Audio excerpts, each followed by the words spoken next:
I'm here with Snowe from Dealcorp. Thanks for joining me, Snowe. Thank you. Thank you for inviting us. No problem. We're here to talk about apartment and the townhouse market, specifically in Bundoora, and the developments which are being planned for the future. Snowe, you've been a dominant player in the market for townhouses and apartments. What do you think is holding up for the next few months of 2021 in terms of the property market as a whole? Thank you for asking. How we see is now our life is more moving into a stable living, working, and environmental environment.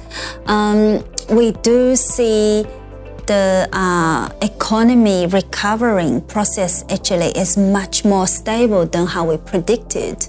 So you can see people actually have savings, and then they start more looking back into the property industry. So as a developer, we actually see there will be a strong coming back on the property sector. And also we're losing the whole 2020 for buying and selling. So this actually spilling into the 2021. I can give you some statistics. So it's showing us back to 2016, the completion of the apartment is probably 51,000 in completion. Wow. So fast forward to 2020, which is this year, we see the number actually is dropping to 37,400. Right. And then 1 year later, 2022, the forecast for apartment completion will be dropped to 3,700. Right. So you can see the supply and demand is a huge gap. So for us, we actually have a very strong belief and confidence to see the apartment and the townhouse is coming back because the demanding is there. Yeah. Yeah, it's, boils down to fundamentals. It is, yeah. Yeah. And also historically, at the end of each of the recessions which happened in the past few years, there's been a bounce back in the property market historically, and that's exactly what's happening right now. It is. Totally agree, yeah. With Bundoora, you guys have been developing in Bundoora for a long, long time. And you would have seen the development which is happening not only in the area, but also with the infrastructure projects. Yeah. What do you see yourself in the next 5 to 10 years in Bundoora in terms of development projects? Okay. For Dealcorp, we established since 1984, so it's our 36 years now. Yeah. We be very experienced in developing the mixed-use or residential project, successful delivered over 70. Yeah. Bundoora actually is one of our biggest project, community project. We have put 10 years in the history in developing it. So we actually very confident for this Bundoora area, and we can see a bright future. So for the next 5 to 10 years, we also want to develop more in Bundoora. But by saying that, across the whole Melbourne, we also looking to some other suburb. At the moment, we have a 5-year pipeline into Almond, Fitzroy, and also some southeast suburbs. Yeah. So we are very confident to say in the next 5 years, there will be a lot good project to launch to the market by Dealcorp. Yeah, that's good. In terms of the rental, it's obvious that there has been impact because of COVID for rental properties, apartments as well as townhouses, especially in the city and close to universities. What do you foresee for the future with students coming back potentially in the middle of this year? Yeah. For especially Bundoora, because there's a couple of universities around Bundoora. Have you seen an impact right now, and what do you think for the rest of the 2021? Well, interesting, when people see the market, the property market is picking back, more people will question about how soon the rental will come back. We not only see this in Bundoora, because Bundoora is such a university town, and we have the head office of La Trobe is in Bundoora, and also we have MIT. So all these overseas students hasn't coming back, but it's not only just for Bundoora, for other suburbs as well. People probably have the concern to rent compared to buying. This is only for a short time. We know Australian will have the migration coming back, followed by the overseas students. because Australians do need all these migration and overseas students to replace the aged population that we have, also build up more workplace and also the tax base as well. So for Australian, we definitely want to invite them back.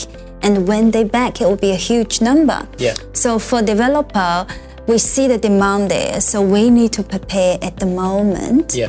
When that bounce back, we have the product for them. Correct. Absolutely.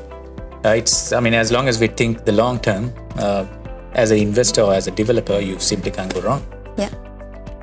In terms of, you mentioned you're looking at Fitzroy, Ormond, and some southeastern suburbs for your next pipeline of projects.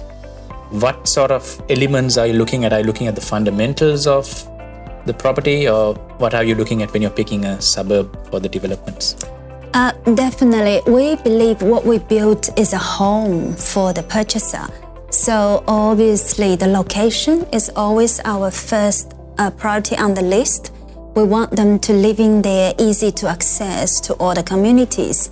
And then good schools, of course. And also for investor coming into here, we're also looking at the long-term, what's the fundamental, the government instruction, and also how well the capital gain will be held. Meanwhile, you also have the rental yield coming back. So we'll be here almost 4 decades now. So we know the location very well. Normally, the circle that we launched the project probably will track back to 10 to 5 years ago when we locate the site and then put into the development. So the project you see now, it's probably we bought the land back to that long ago. Yeah. So moving forward, we have a very experienced team to looking for the new premium location and locking the project. Yeah. On the other side, we also have a very good industry relationship. This including the government, the third parties, the construction. So we probably were also more looking into, the Australian government now have some level crossing project. So we have winged the 2 project with them. Right. So this will be something we're more looking into. Okay. Have a very strong foundation base. Oh, good.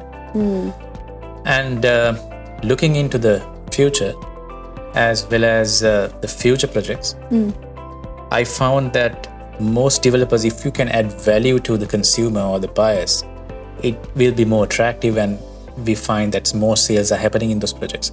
Are you guys thinking on the same line? What sort of value additions are you planning to put into the new projects? Totally agree with you. Especially at the moment, we see the market pick up a lot of owner-occupied.